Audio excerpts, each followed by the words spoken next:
Imagine acordar e encontrar um carro de 500 mil dieseles na sua garagem, sem explicação, sem dono, com as chaves na ignição. Parece um sonho, não é? Bom, eu posso te garantir que isso rapidamente se transformou no meu pior pesadelo. E antes que você pergunte, não, eu não estava sonhando. E não, eu não estava louco. Pelo menos, não no início. Meu nome é Ricardo. Tenho 38 anos, sou gerente de vendas em uma empresa de médio porte. Vida comum, casa comum, problemas comuns. Dívidas no cartão, prestação do apartamento atrasada, casamento em crise. Você conhece a história, né? Era terça-feira, 6 da manhã, quando tudo mudou. Eu estava descendo para pegar meu velho Corsa 2010. Aquele que faz um barulho estranho quando vira à esquerda, quando via aquela coisa na minha garagem. Um Mercedes-Benz AMG GT, preto fosco, 0 quilômetro. As rodas ainda tinham o plástico de proteção. O cheiro de carro novo invadia todo o espaço. Por um momento, pensei que estava tendo um derrame. Olhei ao redor procurando câmeras, pegadinhas, qualquer coisa que explicasse aquela situação. Mas não havia nada. Só o carro. E as chaves balançando na ignição, como se alguém as tivesse colocado ali propositalmente. Minha primeira reação foi lógica. Liguei para a concessionária mais próxima. Deve ser um erro de entrega, pensei. Mas não. Nenhuma concessionária da cidade havia vendido aquele modelo nas últimas semanas. Verifiquei com a polícia se era roubado. Negativo. Consultei o Detran. O carro estava registrado no meu nome, com documentos datados de 2 dias atrás. Isso mesmo. Eu havia comprado o carro. Segundo os documentos, eu havia pagado à vista, R$ 487 mil. Só que eu não me lembrava de nada disso. E mais importante, eu não tinha R$ 487 mil. Minha conta bancária, zerada como sempre. Meu cartão de crédito, no limite. Não havia movimentação alguma que justificasse aquela compra. Era como se o carro tivesse simplesmente aparecido. Você saberia resistir? Eu não consegui. Depois de 3 dias olhando para aquela máquina perfeita na minha garagem, eu cedi. Vou só dar uma volta, pensei. Só para ver como é dirigir um carro assim. No momento que girei a chave, algo mudou. O motor não apenas ligou, ele ronronou. Como se estivesse satisfeito. Como se estivesse esperando. A primeira coisa que notei foi o silêncio. Não o silêncio do motor, que era perfeito, mas o silêncio da minha mente. Sabe aquele barulho constante de preocupações, ansiedades, pensamentos que não param? Desapareceu. Pela primeira vez em anos, eu me senti em paz. E então, começaram as coincidências. No primeiro dia dirigindo o Mercedes, consegui fechar a maior venda da minha carreira. Um cliente que havia rejeitado nossa proposta 3 vezes mudou de ideia do nada. Você parece mais confiante hoje, ele disse, mais poderoso. Ei, no segundo dia minha esposa, que não falava comigo direito há meses, apareceu em casa com meu prato favorito. Você está diferente, ela murmurou, me olhando de um jeito que eu não via há anos, mais atraente. No terceiro dia, recebi uma ligação do meu chefe. Promoção, aumento de 40%, sem explicação. Você tem se destacado ultimamente. Foi tudo o que ele disse. Era óbvio, não era? O carro estava me trazendo sorte. Ou talvez fosse só autoconfiança. Afinal, quando você está dirigindo uma máquina de $500 mil, você automaticamente se sente mais seguro, não é? Pelo menos era isso que eu tentava acreditar. A primeira coisa estranha que notei foi o GPS. Eu nunca o programei, mas ele sempre sabia para onde eu queria ir. Pensava em ir ao supermercado, ele já mostrava a rota. Queria visitar minha mãe, a direção aparecia na tela automaticamente. Tecnologia avançada, eu racionalizei. Deve ser algum sistema de IA novo. Mas então, o rádio começou a tocar músicas que eu nunca havia ouvido. Não músicas ruins, na verdade eram perfeitas. Cada uma parecia ter sido escolhida especificamente para meu humor naquele momento. Triste? Ele tocava algo melancólico que me fazia sentir compreendido, animado, algo energético que me dava ainda mais disposição. Só que eu nunca havia configurado nenhuma playlist. E quando tentava mudar a estação, simplesmente não conseguia. Os botões não respondiam. O volante não tinha controles. Era como se o carro tivesse decidido o que eu deveria ouvir. Foi na segunda semana que percebi que algo estava realmente errado. Eu estava voltando do trabalho, seguindo minha rota habitual, quando o carro simplesmente mudou de direção. Não foi gradual, não foi sutil. O volante girou sozinho, as rodas viraram e eu me vi seguindo por uma rua que nunca havia visto. Tentei virar o volante de volta, mas ele não respondia. Era como se estivesse soldado no lugar. O pedal do freio, inútil. O carro havia assumido o controle total. Deve ser piloto automático, pensei, tentando manter a calma. Algum sistema de segurança. Mas piloto automático não te leva para lugares que você não programou. E ele estava me levando para um bairro que eu não conhecia, em uma parte da cidade que eu evitava. Ruas estreitas, casas antigas, uma sensação de abandono que fazia meu estômago embrulhar. O carro parou em frente a uma casa azul descascada, número 247. Não havia nada de especial nela, mas eu senti um arrepio percorrer minha espinha. Era como se eu já tivesse estado ali antes, mas sabia que era impossível. E então eu a vi. Uma mulher idosa na janela me olhando. Mas não era um olhar casual. Era um olhar de reconhecimento. Como se ela me conhecesse. Como se ela estivesse me esperando. Ela sorriu e acenou. Um sorriso que não chegava aos olhos. Um sorriso que me fez querer sair correndo. Tentei ligar o carro, mas nada aconteceu. As portas, trancadas. Eu estava preso ali, sendo observado por uma estranha que me olhava como se eu fosse um velho amigo. Depois de 10 minutos eternos, o carro ligou sozinho. As portas se destrancaram. O volante respondeu novamente. E eu saí dali como se minha vida dependesse disso. Naquela noite, não consegui dormir. Pesquisei sobre a casa, sobre a rua, sobre qualquer coisa que pudesse explicar por que o carro me havia levado até lá. Encontrei algo que fez meu sangue gelar. 3 anos atrás, um homem chamado Miguel Santos havia desaparecido. Última vez que foi visto, dirigindo um Mercedes-Benz AMG GT preto, na casa número 247 daquela mesma rua. Coincidência? Talvez, mas então encontrei mais casos. Nos últimos 10 anos, 7 homens haviam desaparecido na cidade, todos donos de carros de luxo. Todos vistos pela última vez em diferentes endereços, mas sempre dirigindo o mesmo tipo de veículo que depois era encontrado abandonado. Ou melhor, que depois aparecia na garagem de outra pessoa. Tentei evitar dirigir o carro pelos próximos dias, mas era impossível. Meu Corsa simplesmente não ligava mais. A bateria havia morrido. O motor fazia ruídos estranhos. Era como se ele tivesse decidido parar de funcionar. E toda vez que eu olhava para a garagem, lá estava o Mercedes, reluzente, perfeito, me chamando. Só desta vez, eu dizia para mim mesmo.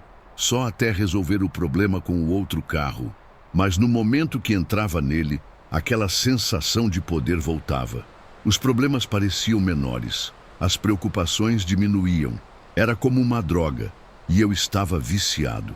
Foi na 3ª semana que ele me levou para o 2º endereço.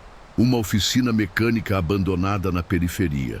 Desta vez, eu não estava nem dirigindo. Estava parado no trânsito quando o carro começou a se mover sozinho, zigue-zagueando entre os carros como se tivesse vida própria.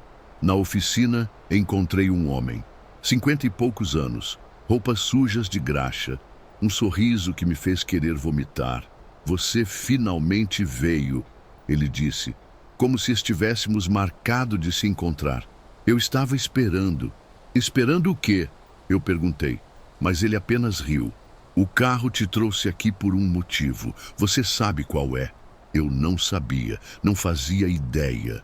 Mas havia algo na voz dele, no jeito que ele me olhava, que me fazia sentir como se eu devesse saber. Como se houvesse alguma informação enterrada no fundo da minha mente que eu não conseguia acessar. Ele escolheu você, o homem continuou. assim como escolheu os outros. Você vai fazer o que ele quer ou vai sofrer as consequências. Que consequências? Ele apontou para uma parede da oficina. Havia fotos ali. Homens sorridentes ao lado de carros de luxo. Reconheci alguns rostos das notícias de desaparecimento. E no centro de todas elas, uma foto minha que eu nunca havia tirado, me mostrando ao lado do Mercedes. Você já está na lista, ele disse. Agora só precisa cumprir sua parte. Fugi dali sem entender nada. Mas uma coisa havia ficado clara. O carro não era apenas um veículo. Era algo mais, algo que tinha uma agenda própria. Comecei a investigar mais profundamente. Encontrei um padrão nos desaparecimentos. Todos os homens haviam passado pelo mesmo processo. Primeiro, o carro aparecia em suas vidas. Depois, começavam a ter sorte inexplicável. Em seguida, vinham as visitas aos endereços estranhos. E, por fim, eles desapareciam. Mas não era isso que me assustava. O que me assustava era descobrir o que acontecia com eles. Em um fórum obscuro da internet, encontrei o depoimento de alguém que se identificava apenas como ex-proprietário. Ele dizia ter conseguido se livrar do carro antes que fosse tarde demais. Segundo ele, o veículo não era apenas possuído, era um coletor. Coletava experiências, memórias, partes da alma de seus donos. Ele te alimenta com sorte artificial, dizia o post. Te faz sentir poderoso, especial, mas na verdade está te sugando lentamente.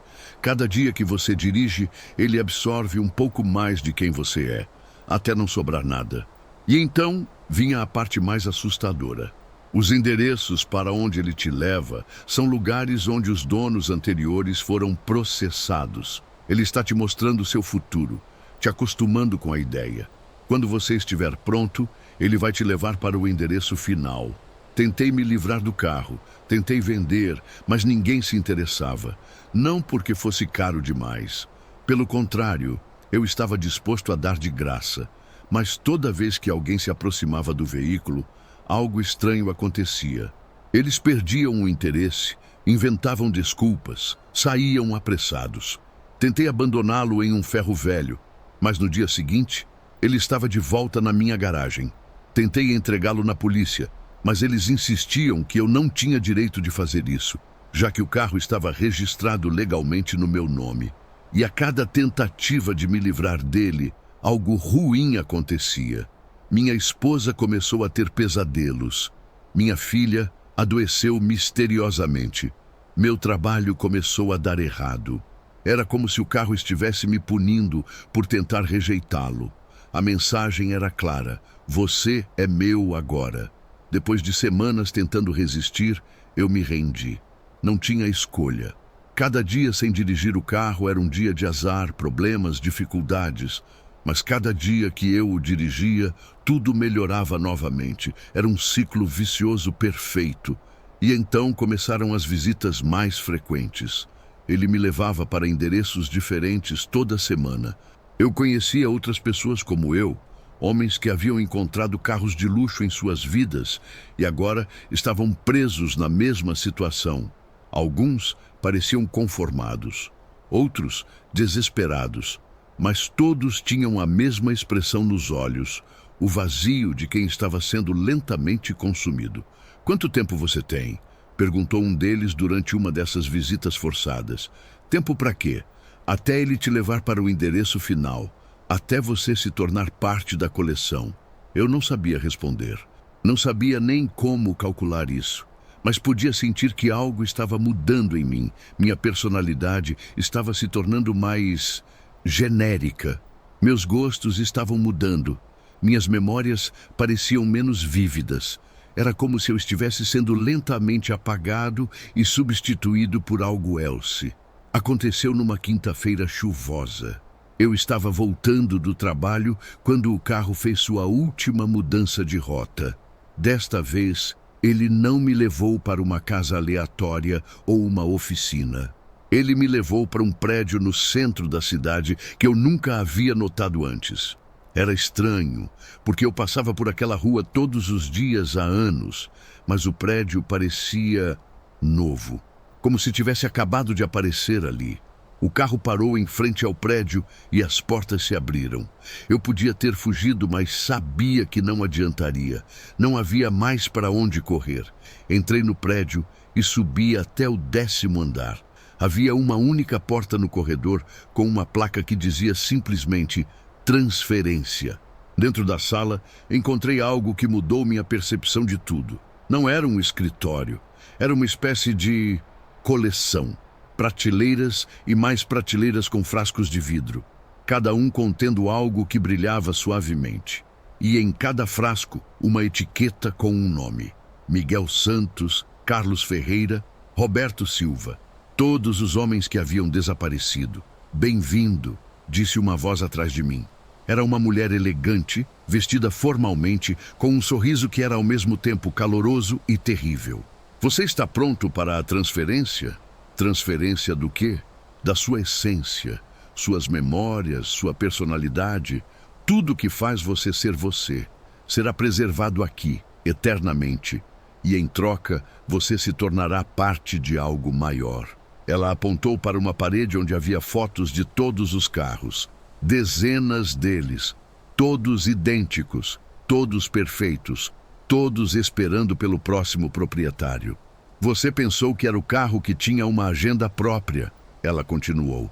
Mas o carro é apenas um veículo. O verdadeiro coletor sou eu. Eu coleto experiências humanas, personalidades únicas, vidas interessantes. E você, Ricardo, teve uma vida muito interessante. Tudo fez sentido naquele momento. Os carros não eram possuídos, eram ferramentas. Ela os colocava nas vidas de pessoas específicas, pessoas que tinham algo único a oferecer. O carro as seduzia, as viciava, as preparava lentamente para o momento da coleta. Por que eu? Perguntei. Porque você é resiliente. Passou por dificuldades, mas nunca desistiu. Tem uma força interior que é rara. Isso torna sua essência mais valiosa. Ela me mostrou o frasco que seria meu. Meu nome já estava na etiqueta, como se meu destino já estivesse selado há muito tempo. Você pode resistir, ela disse, como se estivesse lendo meus pensamentos. Mas então sua família sofrerá. Sua esposa, sua filha. Acidentes acontecem, especialmente quando se está dirigindo. A ameaça era clara. Não era apenas sobre mim. Era sobre todos que eu amava. Ela me deu 24 horas para decidir. Dirija o carro pela última vez, ela disse.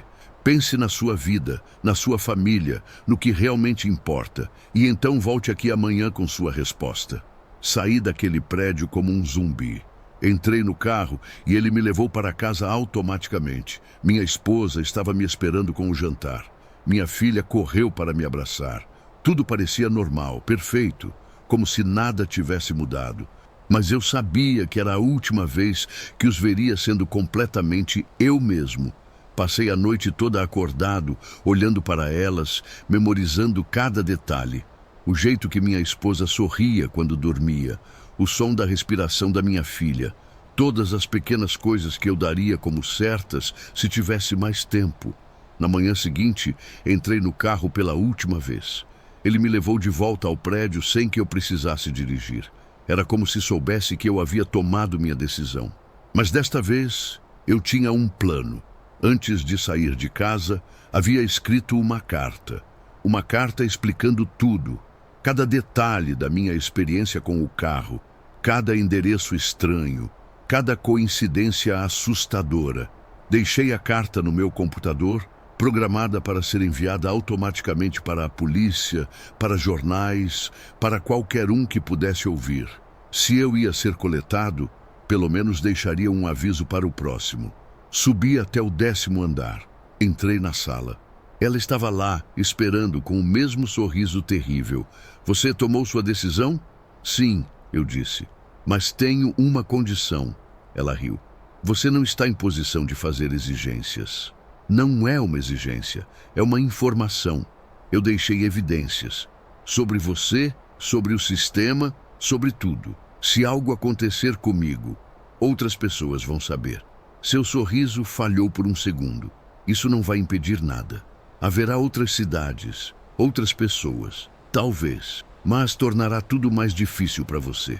Então aconteceu algo que ela não esperava. Eu sorri, um sorriso genuíno pela primeira vez em semanas. Você colecionou a pessoa errada, eu disse. Eu não sou apenas resiliente, sou teimoso.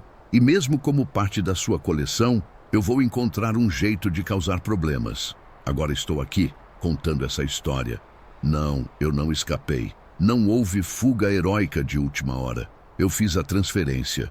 Minha essência está em um frasco, parte de uma coleção macabra. Mas ela estava errada sobre uma coisa. Mesmo coletado, mesmo reduzido a uma força etérea em um recipiente de vidro, eu ainda posso interferir.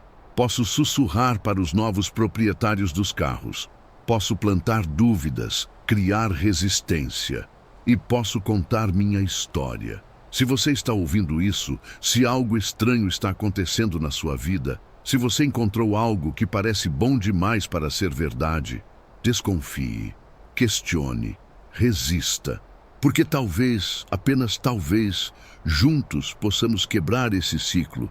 O carro ainda está lá fora, esperando pelo próximo proprietário, brilhante, perfeito, irresistível. Mas agora você sabe a verdade. Agora você está avisado. E talvez isso seja suficiente para fazer a diferença.